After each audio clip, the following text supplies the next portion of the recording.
As the high school football season rolls on, we've got you covered. This is Next Round Preps on the Double Down Podcast Network. We are now in round 2 of the AHSAA playoffs, and right here on Next Round Preps, we'll recap everything that happened as we wiped out half the field in round 1 in 1A through 7A, and we'll, of course, jump ahead to round 2 and preview all those big matchups. I'm John Lunceford along with Jerry Young, and Jerry, we'll just start at the bottom. We'll work our way up, and we'll just get everything out there. Yeah, let's talk about 1A first, John. Maplesville, let's start there. R.C. Hatch, they played R.C. Hatch. Maplesville won it 55-8, and they'll move on and play Leroy, who beat Georgiana 47-12. Yeah, no real shock there. Maplesville moving on. Leroy as well.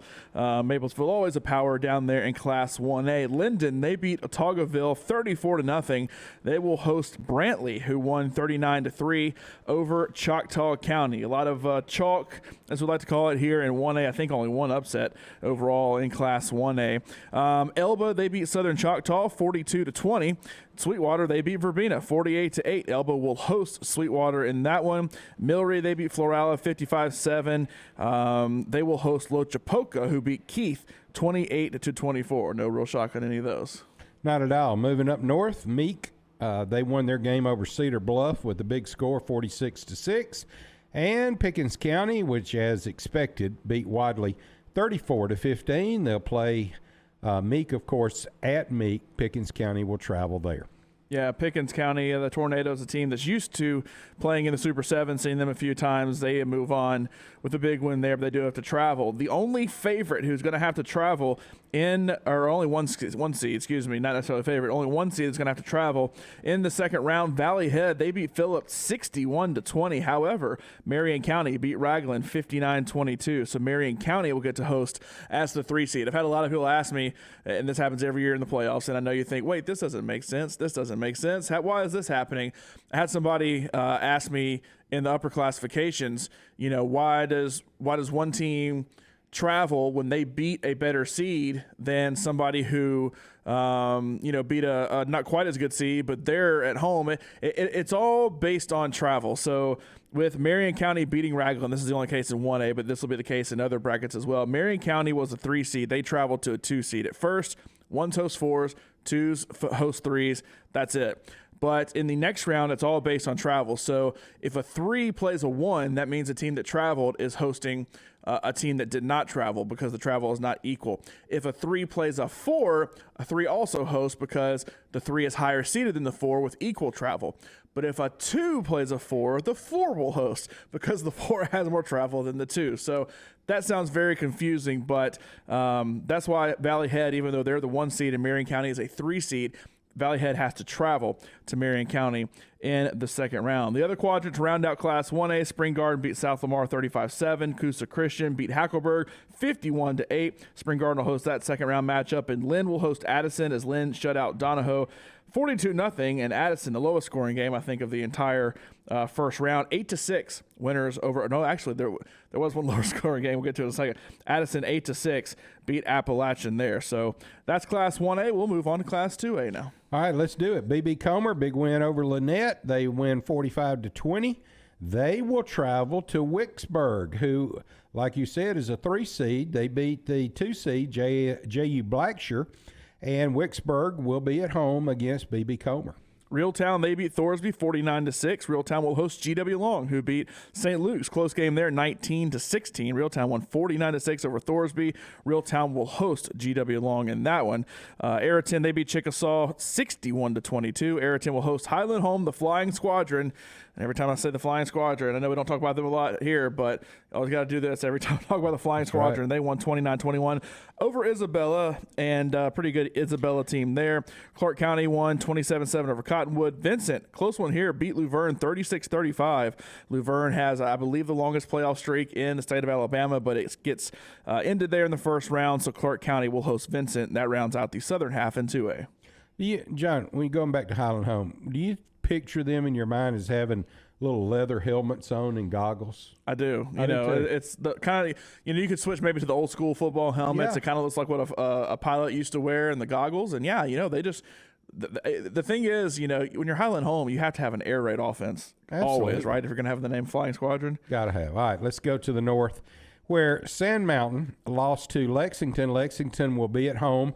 They lost 49-14. They'll be at home against Tuscaloosa Academy, who's been playing good football, 42-28 over Locust Fork. So Tuscaloosa Academy will travel to Lexington. First year in the AHSAA. They've been AHSAA, and good job for Tuscaloosa Academy to move on. Fife, the favorite here in the north, they beat Red Bay 55-8. They will travel, though, to Winston County, who beat Cleveland 50-14 in the first round. Fife, the 1 seed, Winston County, a 3 seed, who will host. Southeastern beat Lamar County 16-7. Pisgah beat Hatton 40-20. Southeastern will host Pisgah. Aliceville, they beat Weston out of Walnut Grove 62-13. Faultville beat Collinsville 42-7. Aliceville will host that one. All right, my mind's blank right now. Jeremy Perkins, okay, the former coach at Tennessee. His brother is the head coach. Jeremy Pruitt. His brother is the head coach at Pisgah.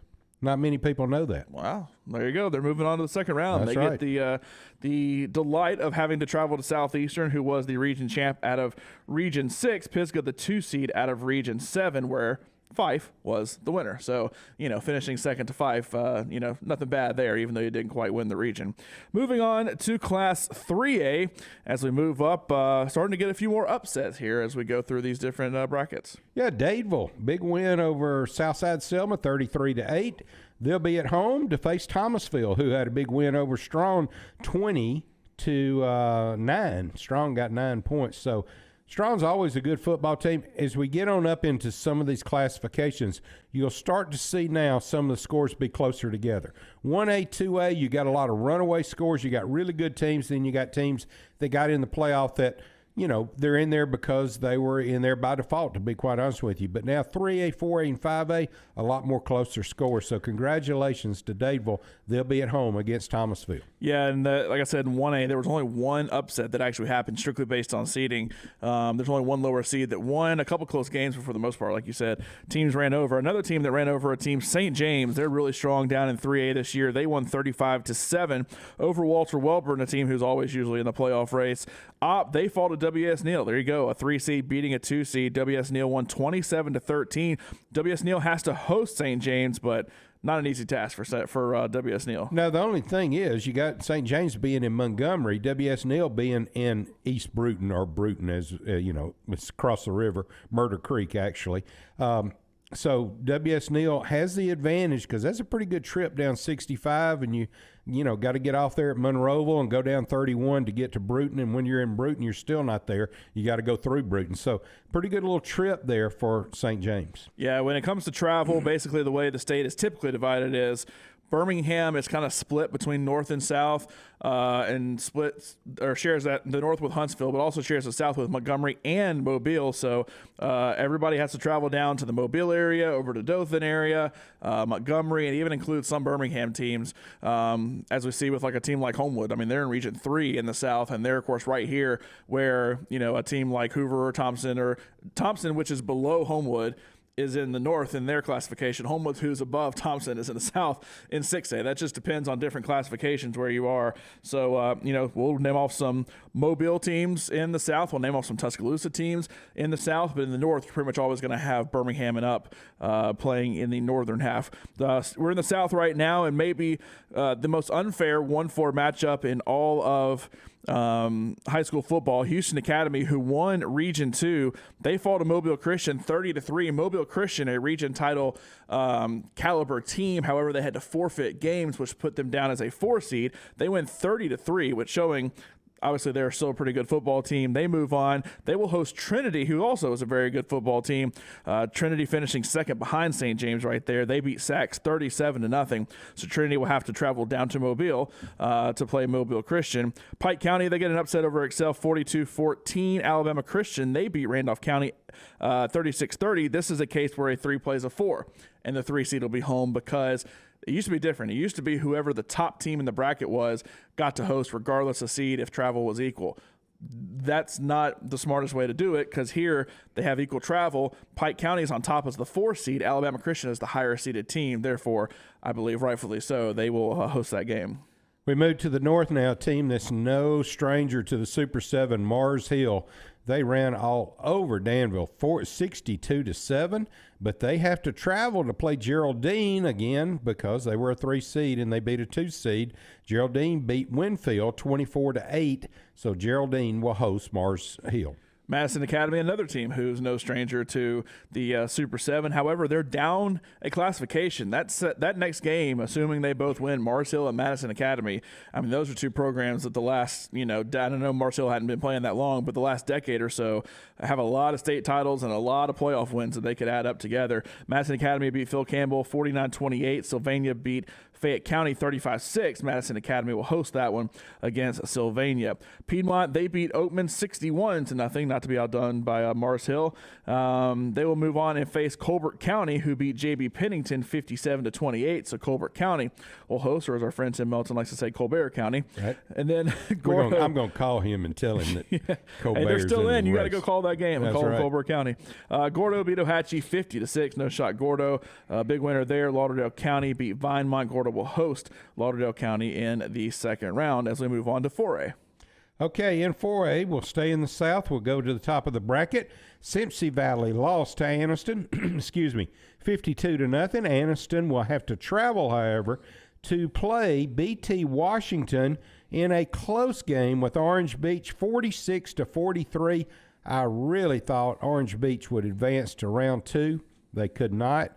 BT Washington, Booker T. Washington with a great win, and they'll be at home. And Booker T. Washington comes in as a 3 seed, and like you said, we expected a lot out of Orange Beach. They were a 2 seed, got to host that game. But who they finished behind? They finished behind Andalusia, who's always good, and they, were really good in 4A this year. And Montgomery Catholic, who, pound for pound, may be one of the best teams, maybe the best team in the entire state. Both of them rolling in their first game. Andalusia beats Jackson 25-10, but they will travel to American Christian, who is always once again in the picture as well. American Christian won 16-13, so ACA will host Andalusia in the second round. Montgomery Catholic, they destroyed Bayside Academy 41-13. They got to travel to Jacksonville, who beat Bibb County in an upset 35-28. So Montgomery Catholic and Andalusia, two strong teams, but both on the road in the second round. Yeah, it's a hard trip again. We talk about some of these, you can draw somebody close to you, but Montgomery Catholic, Jacksonville, we know where that is. You got to go around. You can't get there from there. You got to go around to 20 and go up. So kind of a hard trip. Finishing out the South bracket, John, Hanley beats West Blockton 46-6. And T.R. Miller takes care of Montgomery Academy. So T.R. Miller will be at home against Hanley. And Montgomery Academy winning in 3A, moving up to 4A this year. They will not have a repeat there in another classification, but T.R. Miller, we know what T.R. Miller has. Hanley also, they found their way to the Super 7 as well, so a good second-round matchup there between T.R. Miller and Hanley, and you potentially get Montgomery Catholic as your prize if you were to win that game. Moving over to the northern half, Priceville, they beat Central Florence 49-28. They will travel in the second round as Aniana was all over Haleyville, 56-14. Aniana, a really strong 3 seed who is not actually 3 seed caliber. They just got stuck in a tiebreaker and pushed down. Dessler, they beat Madison County 68-34. They will host Etowah, who beat Northside 42-21. Two solid teams there in Class 4A as well. Yep, Cherokee County with a big win over Corner. They won 47-10, so Cherokee County will be at home to host West Morgan, who handled Westbrook Christian 27-7. Dora, they beat Good Hope 34-6. Randolph, they beat Rogers 54-14. So Dora will host Randolph. Cherokee County will host West Morgan there in the final quadrant of Class 4A. So those are some of the smaller classifications and who all won in 1A through 4A, 5A, 6A, 7A. A lot of intriguing matchups in the first round that led to some upsets as well, as a couple of top seeds went down that you would not expect to potentially fall. And we'll look at all that, and we'll talk about all the big matchups coming up. We got one of the biggest to go down when we get back from this break. A lot of big matchups when we get back right here on Next Round Preps. At Albritton and Artavino Family Dentistry, we know how valuable your time is. So if it's a crown you need, let us take care of it with our same-day crown service. We have the latest technology allowing us to build your custom crown right here in our office while you wait. Albritton and Artavino Family Dentistry is here to serve you. Albritton and Artavino are easy to find. Exit 238, that's the Alabaster exit, next door to American Family Care, or call them at 205-664-7610. Alabaster Living has been a major community supporter for years in the Alabaster area and is excited to introduce their new streaming TV channel. Alabaster Living Television can be found on Roku and Fire Stick and has new video content featuring Thompson High School, the city of Alabaster, local churches, businesses, and citizens added weekly. Just load ALTV to your streaming device and start watching to see all that Alabaster has to offer. You can also follow Alabaster Living on Facebook and YouTube to stay on top of everything going on in the community. Add ALTV to your Roku or Fire Stick device today. Hi, I'm Jerry Young. I want to tell you about Holloway Home Loans here in Central Alabama. Thomas Holloway is a former Oak Mountain Eagle who moved on to play his college ball and earn his degree from West Point. Thomas is still an Army reservist and an expert in residential home mortgages, offering personalized service at an amazing price because he works for you and not the financial institutions. Call Thomas today at 205-413-2858, or you can email him, thomas@hollowayhomeloans.com. That's Holloway Home Loans and Edge Home Financing, MLS 1985757. Cartridge World of Vestavia is well known for the lowest prices on toner cartridges, but are you aware of their free printer program? You heard right. There's no catch. Simply agree to buy your ongoing printer cartridges from Cartridge World of Vestavia, and we'll provide you with a printer at no cost. A Cartridge World expert will personally consult with you to find out your business's exact needs so you can have a stronger bottom line. Visit Cartridge World of Vestavia Hills on the web or call 205-822-6767. That's Cartridge World of Vestavia. Welcome back into Next Round Preps. We went over 1A through 4A. Now we head to the upper classifications, and we will start with Class 5A in the South. Central Clay County, 50-0 winners over Holtville. Central, always a strong team there. In 5A, they will host Gulf Shores, who has really come on strong. We've talked about them a lot. They beat Carroll 42-10. Gulf Shores now has to go to Clay County, though. I think that's going to be a great ball game, John. I really do. These two teams have been playing good football in 5A.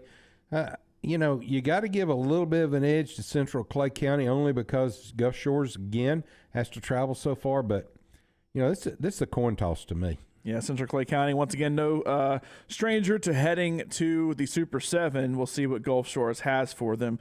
They're obviously new coaching staff that has really turned things around with Gulf Shores. Demopolis had somebody reach out and say, hey, y'all don't give Demopolis enough love. How about this? 48-28, Demopolis, big winner over Elmore County, but they have to travel down to Mobile and play Faith Academy, who got by Eufaula 21-15. Faith Academy, the 3 seed in the Mobile region, behind Gulf Shores and behind, of course, UMS Wright, who's one of the favorites every year. And Demopolis, your treat is you get to go down to Faith Academy. Not an easy matchup there. Not at all. I like Faith Academy. If they weren't in the region with UMS Wright, and Gulf Shores now coming on strong, but Faith Academy is traditionally a good football team. They're a good football team this year. Demopolis is going to have to play ball. They're going to have to get their mind right to make that trip. Yeah, UMS Wright, by winning that region, has a little bit of an easier path, but Faith Academy, they're going to have to go through Demopolis, just like Gulf Shores is going to have to go through Central Clay County. But Faith Academy, this is, once again, where people are like, well, wait a minute, how is Faith Academy at home, but Gulf Shores isn't? When Gulf Shores is the higher seed, that's just the way it works. It's based on travel, so Gulf Shores has to travel because they didn't before. Faith Academy, they get to host because they did travel before. Charles Henderson, they beat Williamson 20-16, close one there in Troy. They will have to travel to Tallahassee, who beat Selma 49-16. Tallahassee hosts this one. All right, Mike Battles Jr. is the coach at Tallahassee. He runs a veer offense. For those of you in the Birmingham area, it's very similar to what Chris Bell ran at Oak Mountain. It's a different kind of offense. It's hard to defend, and the reason it is because you don't face those kind of offenses every day anymore in this environment now. So, I look for Mike Battles Jr. He knows how to win. He came out of Bibb County. Before that, he was the school right outside of Hueytown, Oak Grove. He was successful at Oak Grove, went to Bibb County, had a great running back there, and went on and to the state championship, and now he's at Tallahassee. He knows how to win. I'm just telling you, Tallahassee, look for them to be playing UMS Wright the next week. Yeah, Tallahassee will get to host this one and have that advantage as well.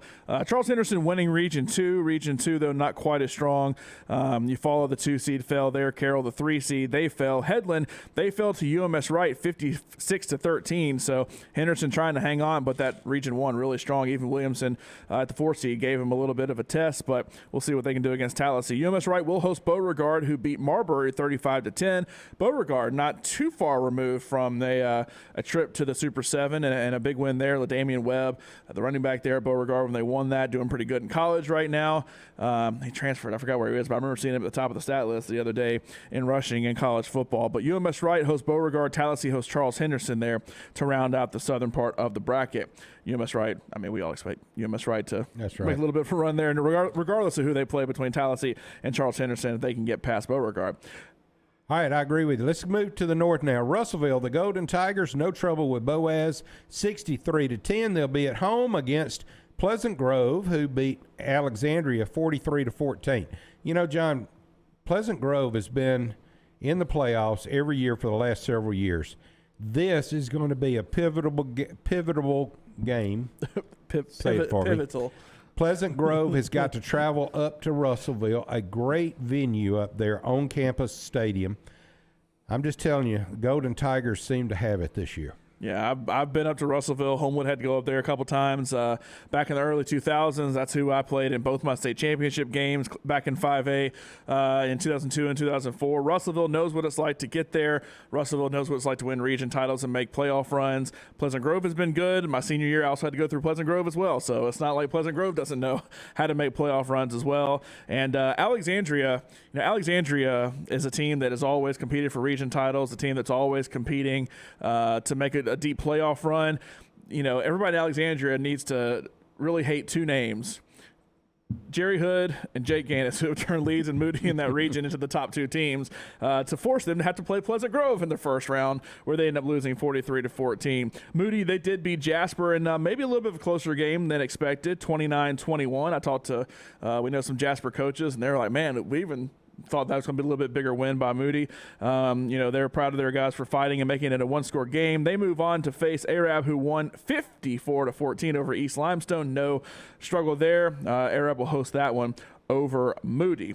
In the other quadrant, Leeds getting the win over Fairfield. So I know Alexandria would have rather had either Jasper or Fairfield instead of Pleasant Grove for that first matchup. They move on 39-13. Scottsboro, they beat Brewer 45-14. No real close games there. Scottsboro travels to Leeds in the second round. And then Ramsey, the team who beat Pleasant Grove, the team who, as of right now, I would say is my favorite to make it on to the Super 7. They beat Southside Gadsden 61-25. Guntersville beat Fairview 24-13. Ramsey, though, has to travel up to Guntersville from the city of Birmingham. I would agree with you, except they got to go through Leeds. So I'm going to say Leeds and Moody in a rematch to see who wins the North in 5A. We'll see if I'm right or you're right. But I love Ramsey, too. I just think Jerry Hood, he's got the experience, and look for him to beat Ramsey. But they got to get through a couple more games first. Should Leeds and Ramsey both win, Ramsey will host that game here in Birmingham. And I say, why not? Let's shift that one on over to Legion Field. I don't know I don't guess anybody that uses Lawson is still in the playoffs right now. Parker doesn't. I'm trying to think of anybody else in the city, but I don't think anybody else in the city of Birmingham is. So I guess they can play that game at Lawson. But I say shift that one over to Legion Field. I say let's just shift that one over to Protective Stadium. Ramsey Leeds would be an outstanding matchup to play there in that nice stadium, because that's not where the Super 7 is, so might as well use it. I've had so many people before we get into 6A and 7A talk about, man, that Thompson-Vestavia matchup, they should put that at Protective Stadium. When Thompson and Hoover always play, man, they should put that one at Protective Stadium. Obviously, you lose the home field advantage if you do that, but for a team like Ramsey, they're a city of Birmingham school to begin with. Well, you got to understand, too, if Thompson's got the home field advantage, their stadium holds enough to not have to sell it out. So, if you were playing even the Hoover Met, at Hoover, it sells out and the seating is terrible. Let's face it. It's a baseball stadium. Yeah. They use it so that because the on-campus stadium there, Buck Stadium, won't hold everybody. It's worse than the Hoover Met. So in those kind of situations, I agree with you, John. They need to do some different venue, and that's been discussed at the AHSAA, and we'll see what happens. It almost kind of would be cool if you got to the semifinals and you switched every semifinal matchup. You had Milton Frank up in Huntsville. You had Alabama A&M. You had here in Birmingham Legion Field Protective Stadium. South Alabama down in Mobile. Crampton Bowl in Montgomery. You've got plenty of places, obviously, with all the college venues as well. You could go to Bryant-Denny. You could go to Jordan-Hare if you wanted to do that on off years from the Super 7, maybe. Here's the problem with that. Those venues are going to charge. They are. Thompson, the Met, those are home field. They're not going to charge you, so that's the difference. They are, but we'll see where that game, Ramsey and Leeds, if they do end up playing, it should be a good one. All right, moving on to Class 6A, Hillcrest Tuscaloosa, unbeaten on the year, 38-0. They beat Calera. They move on to the second round despite having a lot of injuries at quarterback and running back. They will have to host Saraland, though. Saraland, we're talking about the long trip. They're going to have to come all the way up 65 and then over to Tuscaloosa. They beat Wetumpka 48-14, so Hillcrest Tuscaloosa hosts Saraland in that one. All right, there was a story at Saraland last week that we didn't cover that we should have. There was a family that moved from Daphne to Saraland. He is a 15-year-old, I believe I remember saying, 15, 16-year-old, plays for Saraland. Well, there's a fan in Daphne that didn't take kindly to that, hired a private investigator, investigated the fact that he saw the dad at the house in Daphne and claimed that they were still living there. Guess what? The dad ran a business out of that house, so the private investigator recanted his story and said, hey, I can't tell you he's living there. He goes there every day and runs his business. So the AHSAA, of course, ruled that Saraland and the kid was eligible and he could play. So it just shows you how sometimes you hear stuff and it's not always as it seems. So congratulations to Saraland on a big win after all that controversy down that way. I've had $1 for every time I've got one of those stories in my direct messages. I've actually had people leave notes under my windshield before, send it to my place of employment because they know that I do stuff with high school. Hey, you can get this story out there. It's like, dude, I'm not a private investigator. Don't send all this to me. I'm let the AHSAA handle it, and they handled it. I'm glad that we didn't break that story last week because we'd have probably had it wrong because right after it broke, it was recanted. So, we'd have been in trouble probably. So I'm glad it worked out that way. Yeah. So Saraland moving on. They will have to travel up to Tuscaloosa though and face a really solid Hillcrest team. Should be a good second round matchup. The other half of that quadrant, Homewood. They beat McAdory. My alma mater getting the win, 35-30. Wasn't sure they could get it done, but they did. And that's actually McAdory bringing it back closer. It was a little bit bigger than that before the end of the game. They will host another set of Patriots in Pike Road, who beat Spanish Fort 22-21. This should be a good game between a battle of the Patriots. I agree with you. I'm not really surprised Pike Road won because they were at home, but Spanish Fort, such tradition, but man, what a ball game coming up between Pike Road and Homewood. Pike Road, who won the 5A championship last year, they moved up, obviously fairly new school down there. They were 3A for a couple years and 5A. Now they're up in 6A. We'll see if they can make a run and beat a team known as the Patriots, who knows what it's like to win in the playoffs, as that's a little humble brag for myself. There you go. All right, St. Paul's as a 4 seed. They beat Carver Montgomery, who won the region over Pike Road. St. Paul's finished below Spanish Fort. They beat Carver Montgomery 13-0. They move on and host Pelham, who finished second behind Homewood. Pelham beat Northridge 44-15. When I first saw this score, I said, wow, that's the biggest shocker in 6A, but buckle your seatbelts, folks. We're coming to one even bigger than that. Yeah, that's not the only 1 seed that went down. Carver season ends. St. Paul's will host Pelham, like I said, because they're the 4 seed. So Pelham now has to travel. Hey, you know what? I've been there. I've had to travel all the way down to Mobile for that second round game before, and they will have to do so on Friday. Theodore, they beat Sidney Lanier 35-20. I think Theodore, the winner of Theodore Hueytown is the favorite in my mind now to win everything, but Hueytown, they beat Ben Russell 56-28. Not really shocked. Hueytown just has a super high-scoring offense. Ben Russell's been a little up and down this season. Theodore hosts Hueytown, though. That may be a game of the week. Okay, so you're saying that you like Theodore over Hillcrest Tuscaloosa as it goes that far? Wow. I like Hueytown over Hillcrest Tuscaloosa. Should they meet again, only because of injuries. That's the thing. Injuries can change everything. I'm going to ask you for analytics if it goes that far, okay? I will. So Theodore hosts Hueytown. That finishes out the South. Okay, let's go to the north. Gadsden City with a big win over Coleman, 41-24. They'll be at home to host Mountain Brook, who got another big win over Pinson Valley. No surprise there, 49-7. So Mountain Brook travels to Gadsden City. Two former 7A Region 3 teams meeting there in the second round of the 6A playoffs. A little interesting to see that. Hartselle, they continue to remain unbeaten, 52-7 winners over Buckhorn, who snuck into the playoffs as the 4 seed in Region 8. They will host Centerpoint. George Bates squad, they get the 26-8 win over Jackson Olin. Centerpoint has a tough test against Hartselle.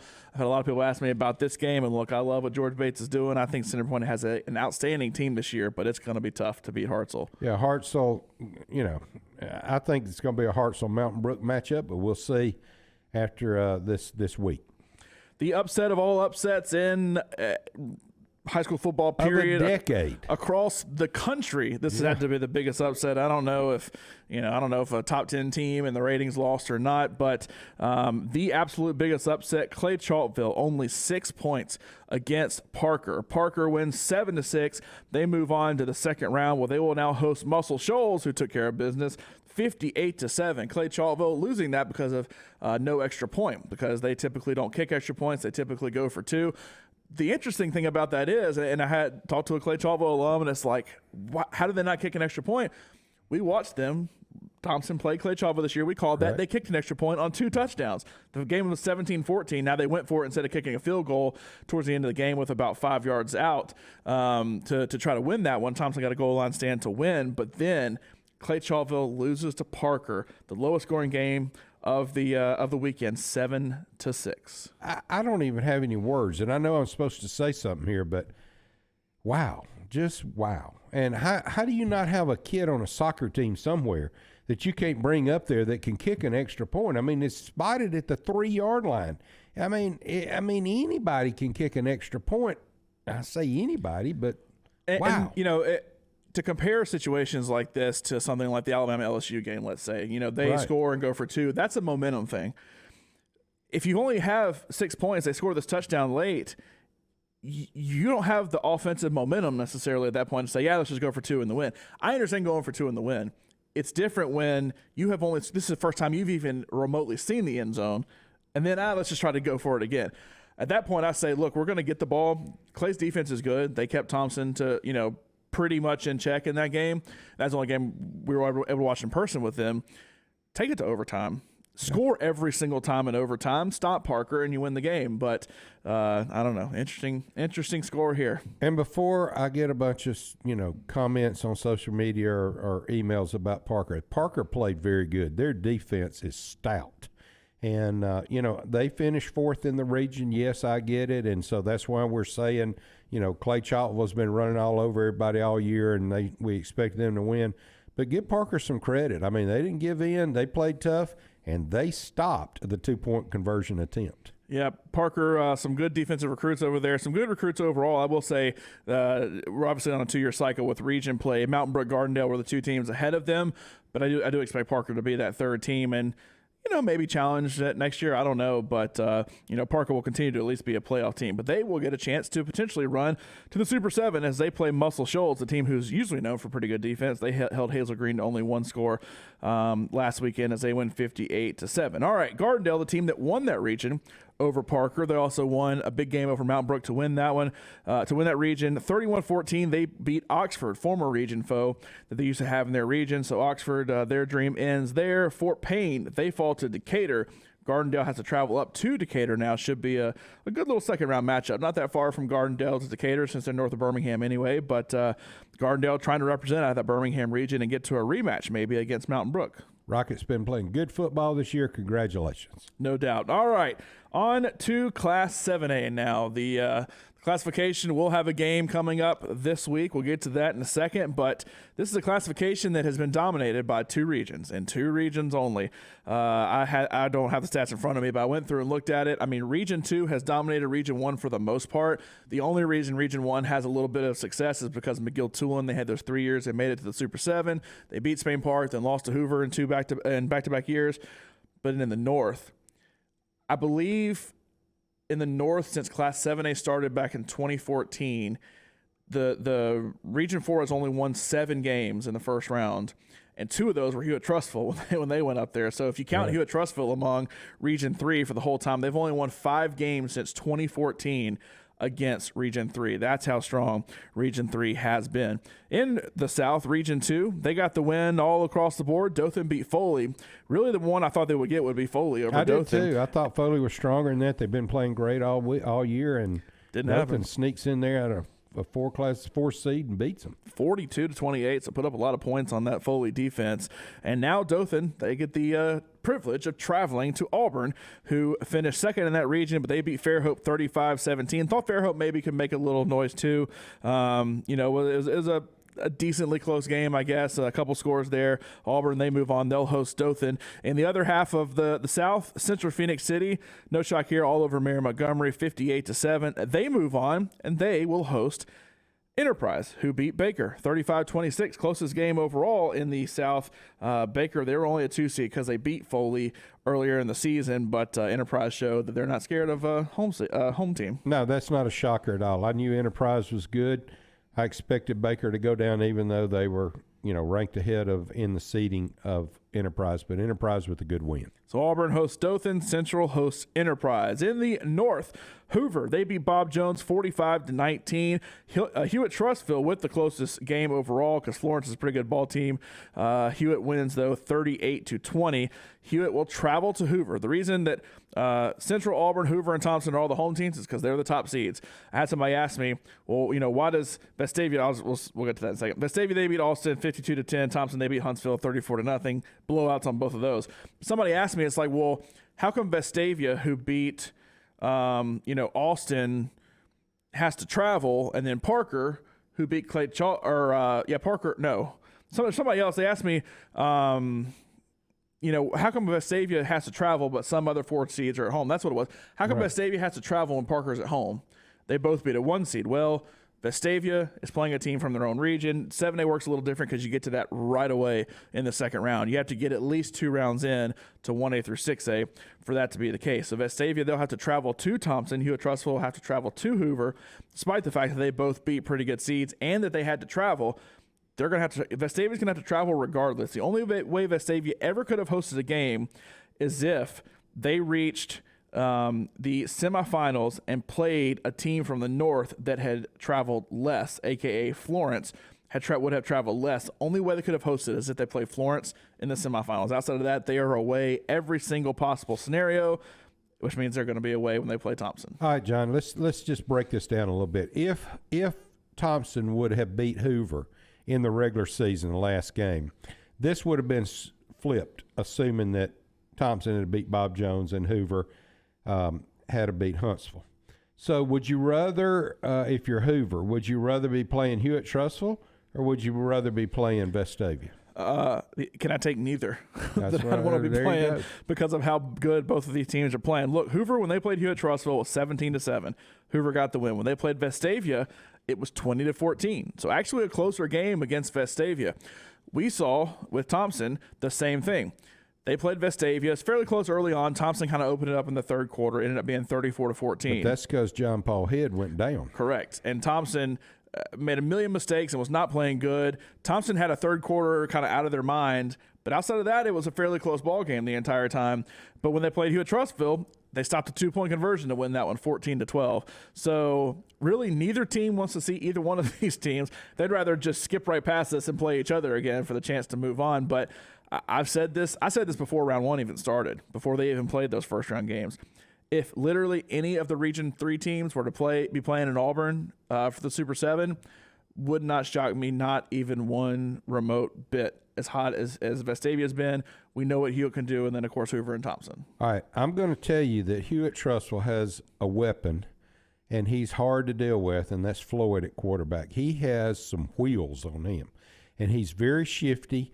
He is the kind of quarterback, if he drops back to pass, you have to put a spy on him. And even when you do, you got to keep him hemmed up. You got to use that defensive line, even with a spy, to pin him in some way because he's slippery and he can get out. And once he gets in the open field, he can flat move quick. He's very quick. I guess he's fast, but he's so quick on that first step. So, I think Hoover's going to have some trouble with Hewitt Trustville. We've all said that.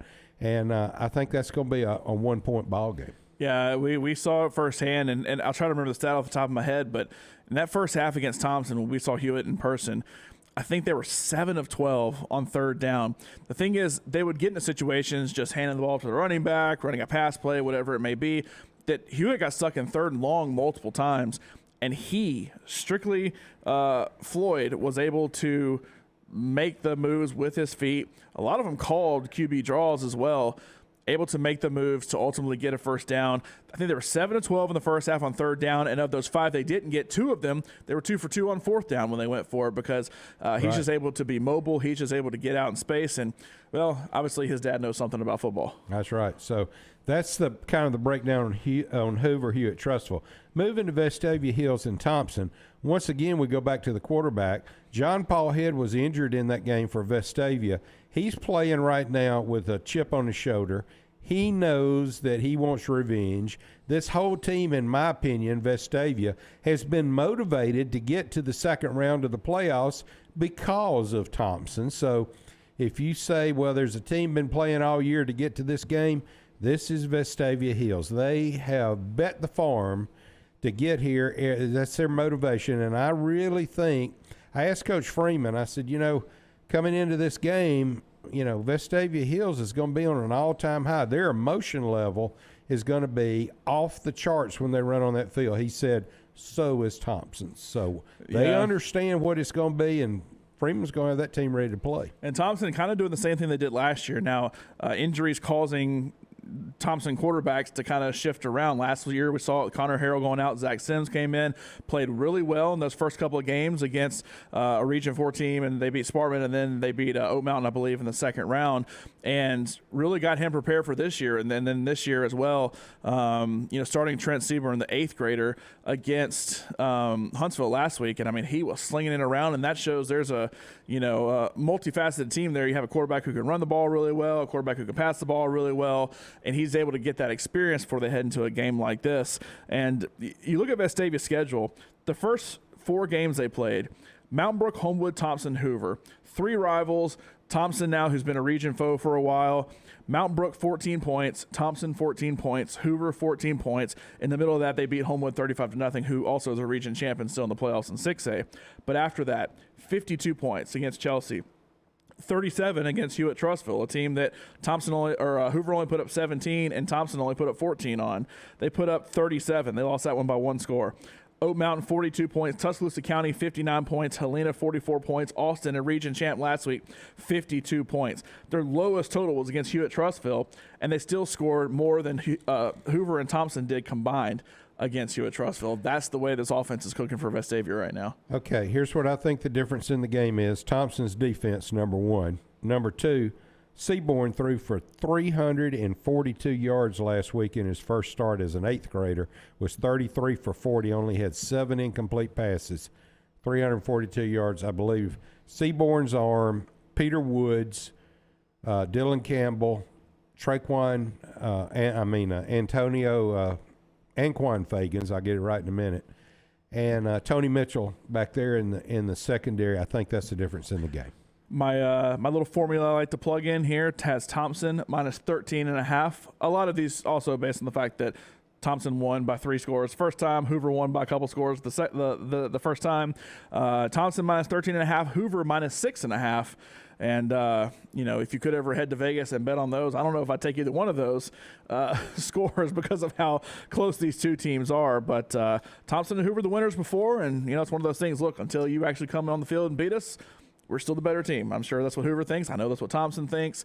But you know what? Hewitt and Vestavia believe it too. I tell you one thing, we're going to have a lot to talk about next week. No doubt about it. So that's 1A through 7A, all the brackets, all the games, and we'll have all the results here for you next week with round 3, who will move on in those big 7A matchups, who will move on in 6A, 5A, all the way down to 1A. It should be a fun ride in round 2. For Jerry Young, I'm John Lunceford. This has been Next Round Preps.